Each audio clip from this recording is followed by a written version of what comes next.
was newly married, firmly believed they can break. So I used to play with the toddlers. The sad reality is every second Saturday when we would go back, some of the kids wouldn't be there anymore. And we would realize that they passed on. And I started asking the hard questions, and I was like, but why are all of these kids from poorer informal settlements? Does this disease know boundaries?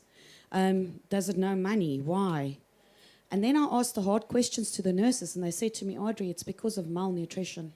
The body doesn't have the ability to fight. And I think it became more reality for all of us to deal with once COVID hit. The more vulnerable people in our society got affected more than the strong ones. And that is giving your body a fighting chance. And a few months into this project, the one Saturday morning we went there, and the nurse said to me, I know you don't touch a baby. Here's this little baby. The baby girl's name was Nolotando. She was born 3 weeks prematurely. And the nurse said to me, Adri, you need to feed this baby 15 milliliters of milk. Otherwise, we're going to have to tube her. And once they tube the babies, we know that they pass away. So yes, it was my very first ever baby that I held. And I sat, and it was holding that baby that God broke my heart for what breaks is. And I can never talk about this without not getting emotional. And you know what? I sat crying over that baby for 2 hours. And I asked the hard questions, and the nurse said to me, you know what, Adri, 1 in every 5 of our kids in South Africa die before the age of 5 due to malnutrition.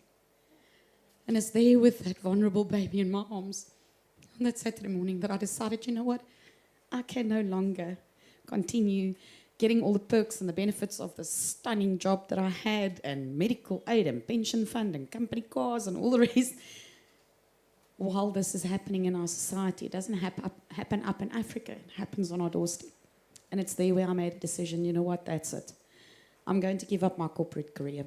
I am going to end up making a real difference. I have one life to live. I need to let my light shine, and I need to make a difference in malnutrition. And it was there with a passion of having no child go hungry in South Africa and around the world that settled in my heart. And it was there where I believe God gave me purpose in this life. And that which Grandma named me rich soil started. So yes, I resigned, ended up sending my CV out. On the way of signing, on the route to go and sign another contract, this directors phoned me from Khayelitsha Cookies. And they said to me what this business is all about, empowering women that cannot read, write, or speak English. They're unemployable by worldly standards. They teach them how to hand bake and hand pack cookies in the factory. I did a U-turn with my car. I phoned other people and I said to them, and now I'm only going for an interview now. I don't have the job yet. And I already resigned. So turned my car around and I said, you know what? This is where I need to be. And I'll never forget that first day that I walked into this facility. Now remember, I came from a JSE-listed company. Marble counters, workstations, nice bathroom facilities. And here I walk into this little warehouse and 3 house ovens, 4 ladies and 3 tables. And as I put my feet in that warehouse, I realized, and I saw this image of 1,000 ladies plus baking. And I realized, this is it. This is how I'm going to make a difference. And you know what? Got the job. And in 2013, that was in 2007, in 2013, the business would have closed down because what takes us 40 days to bake takes a machine 1 day. And you cannot be competitive in the market if you look at that. And the long and short is the directors called me in and they said to me, Adri, we're going to close this business down. And they gave me a box of tissues to cry my heart out. Okay? Mistake number 1, make it 2, not 1. If you're going to break news like that, make sure you prepare. And by then we employed just short of 50 women. And prior to that, a week prior to that, my fellow director, Eunice, she's my African mom. She always fights with me. She tells my mom that she didn't give me enough hidings when I was younger, because I'm still a naughtiest child. And yes, she's got a biological child as well, Bulela. But I take rank because I am older than Bulela. So I claim my stake. But the long and short is, I said to mums outside, you know what, mums, I feel that God's put it in our heart that we're actually going to take over this business, and I cannot do this without you. I need you by my side. Are you prepared to do it? And I'll never forget a word. She said to me, Adri, I've got no money, but I have heart, and I've got your back, and that's what I can give to you. And you know what? Went back home, prayed, did the craziest thing ever, offered the directors R1 for the business, took over 2.5 million rand in debt of losses, and the business was worth 100,000 rand in net asset value. So sorry, I think any banker, specifically with Standard Bank, would go, what did you do? Exactly. And why I told the story of my mom and my dad, they always raised us. They're very good with their finances. They always raised us. They said, you can ask us for anything, we'll support you, but never ask us for money. Be self-sustainable.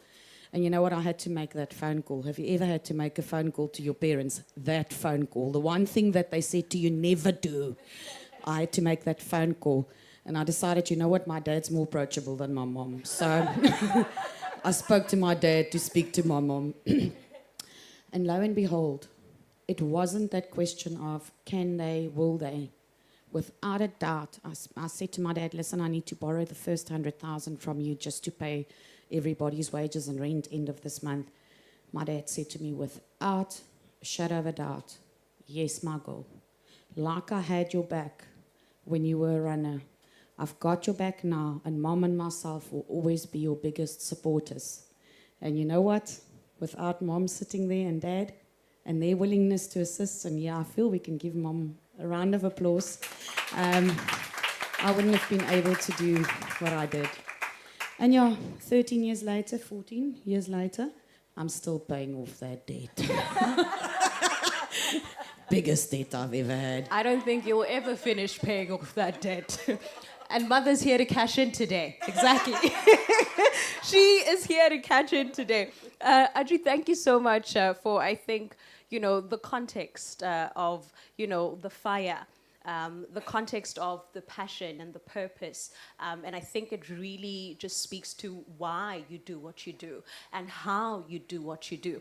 And I really want to stick to this trajectory of entrepreneurship, because it truly is unconventional, because you went from, I have this quote here where you say you started off as a sales and marketing manager, and you saw the business grow from 6 to 52 staff members.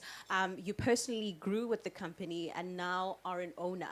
And I think what that does is really speaks to a couple of things, one being your journey into entrepreneurship, but also this childlike hope and faith that you must have had, and a sense of ownership and pride into deciding that, this business, which is in 6 figures worth of debt, I'm now going to take it on and turn it and pivot it as my own. Take me through that thinking, if you will, because you also, with the resources that you had, with the support structure and the skills that you had, you could have decided to start your own confectionery business. But what was it about Khayelitsha cookies for you that, you just said, I'm going to do it.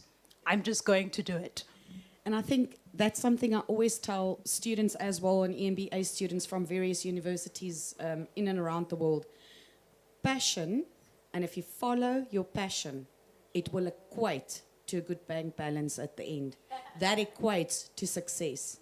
If you start following money first, then chances of you failing is going to be there. Yeah. But as soon as you are grounded and rooted and you believe in the purpose that you stand for, you will find a way to make it happen. And I think that is the answer between, and often the line that separates a successful business from a business that will fail.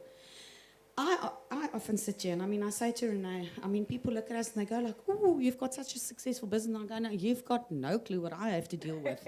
Are you talking about someone else? Because have you seen my bank balance lately? Do you know how I have to pray every week just to pay wages? And comes month end, then I think, oh, hell, how are we going to pay rent and all the rest? But you know what? Again, bringing it back to the heart of entrepreneurship. You don't give up. And with COVID specifically, we lost 65% of our business overnight. Oh, wow. How do you sustain a business and this is the shocking figure. So again, all the accountants in the house, you will get grey hair instantly. We manufacture at less than 1% net profit margin. So in this room would actually do what I do for less than 1% net profit margin. Okay. That is the difference between passion, purpose, and just living for your own riches at the end of the day. And it is that passion that makes you drive, that keeps you grounded, that keeps you finding solutions to keep going and keep going and keep going. And Eunice and myself, we've got this little staircase there in the office. It's called the staircase of hopelessness/hope. Okay. So, a little bit of a history around it. Eunice and myself even have to get our hands dirty where we actually paint the factory floors ourselves because we can't afford people to come and do it for us. So the one specific time that we painted these floors, my kids came with because they literally grew up in that factory at night. And they decided, ooh, it's fun to run through wet paint. Okay. Wow. Didn't see it, didn't realize it until I saw the bed sheets that next morning. And then when we arrived at work, these little feet imprints in front of the staircase. Now, that happened just before COVID. And Eunice and myself went to go and sit on the staircase, and I just bawled my eyes out, and I said to Mum, there's no way that I can keep this this company going after month 3. And as we were sitting there praying and feeling very sorry for ourselves, like only women can, once the tissues comes out, we are brilliant at crying, and we are brilliant at feeling sorry for ourselves, which is needed sometimes. And I looked down and I saw these little feet imprints, and I realized, you know what? That Nolatando is now that little baby girl, nearly 15 years old. I'm still following her journey. That girl was a fighter. So am I. Eunice's daughter, Bulela, is busy studying for her chartered accounting master's degree. My oldest daughter told me, Mom, you've got 7 years left to run that business because I'm taking over this business and there's no space for 2 bosses. Okay? That's my oldest one. Okay?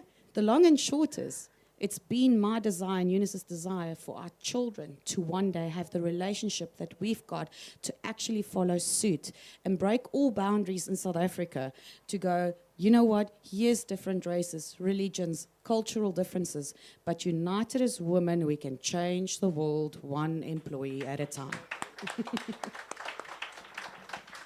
Absolutely, and I think we're going to touch on impact in just a short while. But I also want to talk to the fact that you grew the company from 6 to 52, and the scale at which you did it to that. You speak briefly about the psychology that it takes to do that, but I also think it takes funding and financing. The first round is usually called the round of family, fools, and friends.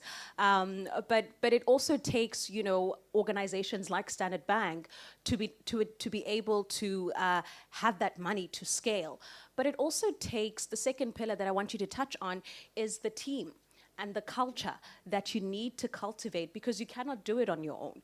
You have a team of people who need to buy into the vision of taking Khayelitsha cookies from A to P even, right? And not even from A to B in that scaling. So talk to me about those pillars, including you as a leader, seeing that this is an opportunity and I am going to take it and leapfrog into it, even though COVID is there.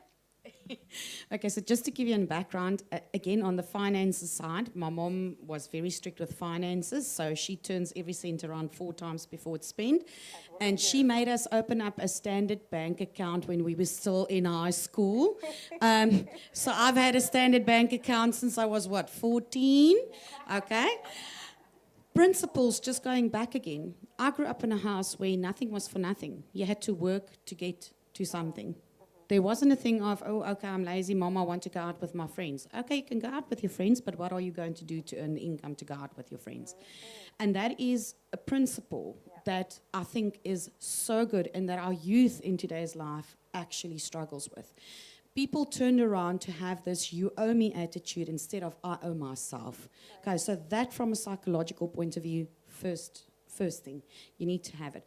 When it comes to your team needs to be your everything. They need to be your biggest support, your biggest encourages. They need to understand you. You need to be vulnerable. And it may sound strange, but there's Renee, she can vouch for me. I will very often in management meetings sit and share my heart and say, you know what, guys, I'm freaking out right now. However, this is what I am planning to do. What is your thoughts? Not just that, empowering your team that they come to the table with the solutions is the most powerful tool you can ever have as a business owner. I call it my tribe. Your tribe needs to have your back, and you need to have your tribe's back. So if something happens on a personal note with one of your staff members, you need to be the first one that is there. And for me, one of our staff members, her husband passed away unexpectedly from a heart attack. And you know what? Before she phoned her family and friends, she phoned me. And she's like, can you and Ma, which is my mom, come through and just come sit with me, please? Are you that boss? Are you that boss that knows your staff members by name? Do you know where their children go to school? Do you know the struggles they face with? And you know what? I've had to get involved in all sorts to actually assist my staff members at the end of the day. If you treat people like a number, they will be a number. If you treat people like a human being with feelings, that is when you actually get an individual's, like oomph in your business, which you need. And there's Renee. She worked for the same corporate as myself. She gave up her corporate career. She still doesn't earn what she earned 10 years ago. But you know what? Being that absolute best support, you need to be a family. And I mean, very often people question me like, why doesn't your staff move on? Why do you have such high retention rates in your business? And I want my women to move on. I want you to actually move on to a large corporate where you can do better for yourself. And the women just dig their heels and they're like, no. And I asked them one day, but hello, what's going on? I keep on sending your CVs out on your behalf that you can actually move up into a better place. And I got honored by getting my African name to me. It took me 8 years to actually gain respect from these ladies. But then they gave me my African name, Moderator. So whenever we talk serious, then they go, Moderator. And I'm like, okay, I'm listening. And they go, it's because we found our family. Is your workplace your family? Is it your tribe? If it is your family, if it is your tribe, it will lead to success in the tough times and the hard times. Yes, we fight like a proper family, but we love wholeheartedly, we care wholeheartedly, and we fight together wholeheartedly.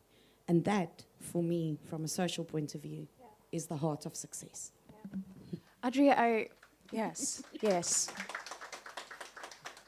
I think I want to stick to team because, there are many entrepreneurs here, and I think even people in corporate or women in corporate, and they are leading teams.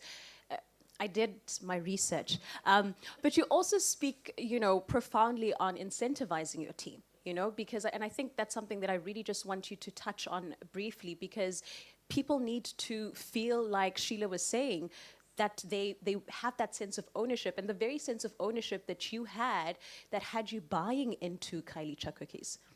Okay, so the long and short is, over and above me taking over this very large sum, I'm minority shareholder in my own business. I only own 37% shareholding in the business. My staff own 30% collectively. Now in South Africa, with trade unions, a lot of people would think I am absolutely crazy and berserk doing what I'm doing. And you know what? I think they've got a point. I am. But maybe that's my uniqueness. That's also a success factor. And the long and short is, Eunice has got 21% shareholding in that business. That's what I gave to her from Woodgo. But I'm the only one that takes financial responsibility for this business. So there is only one person's house who's ever on the line, and that's mine.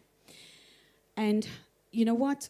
That for me is a sense of making people feel valued.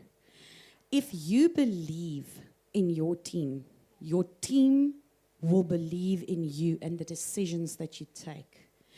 And when I talk further about an incentive, do you know what? As a woman, majority woman-led business, staff members, my fellow director, Eunice, came up with this brilliant incentive. Now, who of you believe that an incentive is always financial? Okay? Most incentives are always financial. She came up with this incentive because it's moms with children at home, where she said, you know what? If you reach your target of the number of cookies per day, we pay you for the entire day and you go home as soon as you're done. Do you know what the net effect was of that incentive? That is what turned the business around to turn profitable. That is the incentive that we only realized years later. Instead of Magogs looking after the children in Eastern Cape where they couldn't attend formal schooling and their kids were also faced with not education or not being able to attend education, suddenly the moms kept the kids here in Cape Town and moms are home in the afternoons when kids arrive back from school.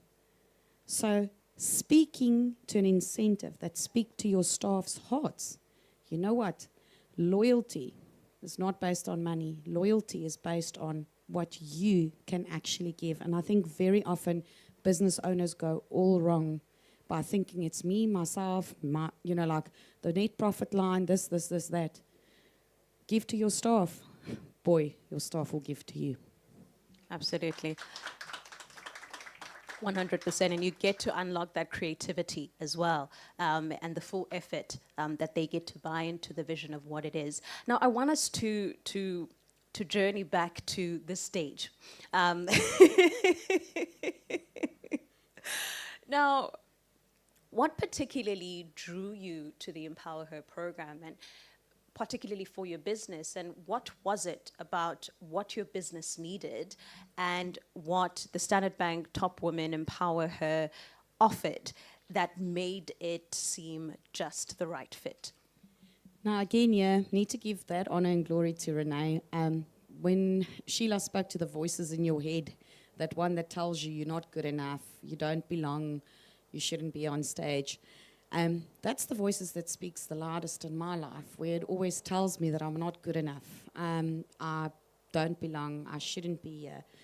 And it is Renee that very often challenges that voice in my head. And she picks up very quickly when I'm, not in a good space. And it was one of those times where I really just felt that, I am at such a low. I feel like I am failing everybody with dealing with the side effects of COVID and the finances and all the rest. And we received this email, and I said to Renee, do you think we should enter? And she goes, yes, Adri, because you are what they're describing here. And she was actually the one who forced me to go through the process. And yes, unbeknown, we truly needed the 50,000 Rand that came with the prize. And even the night, I rocked up there at the event in Joburg, took my hubby with, because after the accident I can't pick up my own suitcase, so always I have to get someone to travel with me. Poor Renee needs to actually loosen bras when we go for business trips. Fantastic. So her poor job profile just increased to how boss out of shower with bra, take on, take off, poor Renee. I think none of you signed up for that job profile, but in any case. And the long and short is, I sat there with my husband, and I said to him, there's no ways that I'll be a winner. I don't even know how I made it into the finals. And when they called my name, I actually stayed seated because I didn't expect it. And when I walked up on stage, I was so overwhelmed because I was like, surely something went wrong with the scorecards because it can't be me. But you know what? Things always work together for the better good enough. And I know at that moment, the week prior to that awards event, we secured a deal through ShopRite. And we desperately needed to buy a piece of machinery to actually complete this deal. And having inherited and taken over the business as a running concern, to all of you, never, ever do that. Start a new business. It basically prevents you from getting funding. And the long and short is, it was so difficult for us to secure funding for that. And that check, by the time it got paid in, it was literally the last due date that we needed to the T, the exact amount. So that's what it meant for us. And Adri, to the women, we've got 10 women who are about to pitch in the next few hours. What would you say to them because I know, as nervous as you might have been in Johannesburg, there must have been some preparation. There must have been, a few pointers that you had yourself to ensure that, as this imposter syndrome, as much as it's seeping in, this is how I prepared myself to hopefully walk away with the 50,000 rands. So the thing is preparation, preparation, preparation. And when we had to go into our pitching then, when they said 3 minutes, it was 3 minutes. And they call it that little elevator talk. And you know what? Elevator talk is to sell yourself within 3 minutes that people go, I need to be part of this. It is very difficult. And as women, because we like talking, it is even more difficult. So we've got a tendency to wobble on, but you don't get to the actual exact points. So advice that I can give to the woman that's pitching this afternoon, think about the 4 reasons why someone needs to support you and why you need to win. Focus on that. Focus on that solely. The rest, you're never going to be able to tell your entire life story, where you began, all of that in 3 minutes. And the main thing is, and if I had a redo button, I would have done it differently. That morning where I had to do my pitching session, I was literally sitting there shaking. And I'm going like, no, I mean, you're never going to make it. The one thing I've learned to empower other women, you know what, if you're not going to believe in yourself, how can you expect other people to believe in you? And it's difficult. It's a very difficult bar to meet. And I live by 2 life mottos. The first one is, if you're crazy enough to believe that you can change the world, you will. Okay, I'm crazy enough to believe my life matters. I'm crazy enough to believe that, you know what, I've got my flaws, I've got my failures. Of late, after the accident, I've got the most horrible scars on my arms, but I don't care. In summer, I wear short sleeve shirts because, you know what, it's my story to tell. Okay, I don't care if you think that I was bitten by a shark. So my normal response is, you should see what the shark looks like, people. I live to tell the tale, but it was actually a car accident. So yeah, so the long and short is, don't sell yourself short and believe that you can change the world. The second piece of advice is, seriously, within yourself, stop being so harsh and critical on you. Because we've got a tendency to do it. There is only one of you, and my dad always laughs when I say it, because the world cannot handle another one of you. Okay? But there will never be another one of you. Make your life count. Realize you are unique, you are special, you are one of a kind. Live it to the most. And after that car accident, and I mean, I was lying there in the middle of the Karoo. They left me for dead in this car wreck because they thought I already died. And it was a project that we did to help the farmers. So I was busy doing good while this thing happened. And I'll never ever forget, in that car, lying there, drifting in and out of consciousness, realizing that the fight for my life just started. And being trapped in that car, the only thing I could pray for was one more opportunity with my daughters. My baby was a few months old. My oldest one just went to grade 1. One more opportunity to tell my husband I love him. One more opportunity to give a hug to my mom and dad. And you know what it is in that car where I realized that your legacy in life, and you think about those things, you think about stupid things when you're there, but in any case, the main thing that I realized is, and what my thoughts were, because a few years earlier in my life, one of my friends passed away with 2 little young girls in a car accident, and I was that little mommy for many years that they didn't have in their life, and I realized what it looked like with a household with a mom that passed away with 2 young daughters. And I found myself praying that this wouldn't be the case for my 2 daughters. But then I realized, you know what is the legacy? Have I imparted enough values, and have I given my daughters enough time that they would grow up to be who God intended them to be with the little time that I had with them on earth? And that's the one thing I want to leave with you guys today. What is your legacy? Is it one of a very busy mom? It's never at home? Is it one where a mom is supportive of her children? And I know it's difficult to balance work life with family life. But be there for the people that matter. Make that your first priority. Being stuck in that car, I didn't care where I stayed. I didn't care what car I drove. I didn't care what my position was. What I cared about was my family. Please remember to make your loved ones the top priority in your life, and the rest will fall in place. So profound. And as you speak to legacy, as you speak to impact, what has been the impact of Khayelitsha cookies in business? And I see you smiling, so I think this is a good touch point for you to talk to. But what has been the legacy and the impact that you have left, and that you also would like to going forward? For me, I'm blessed that I wake up every morning and I cannot actually wait to get to work. I think my staff feel completely different because when I walk in there with the new business idea, you can just see that it looks like a horse that's got like, the eyes are just rolling and they go like, Adri, please just stay in bed. I'm actually at a point where the staff prefer me to work from home because they know, oh hell, when I get to work, they are going to have to do new things.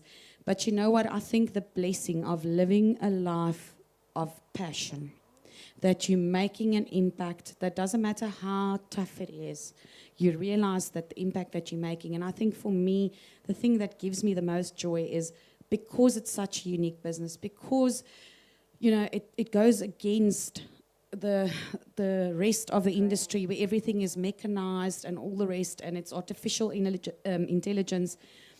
We get a lot of international large universities that approach us to do their final EMBA in South Africa and final thesis because they need to do a 2-week where they go and they need to explore international trade.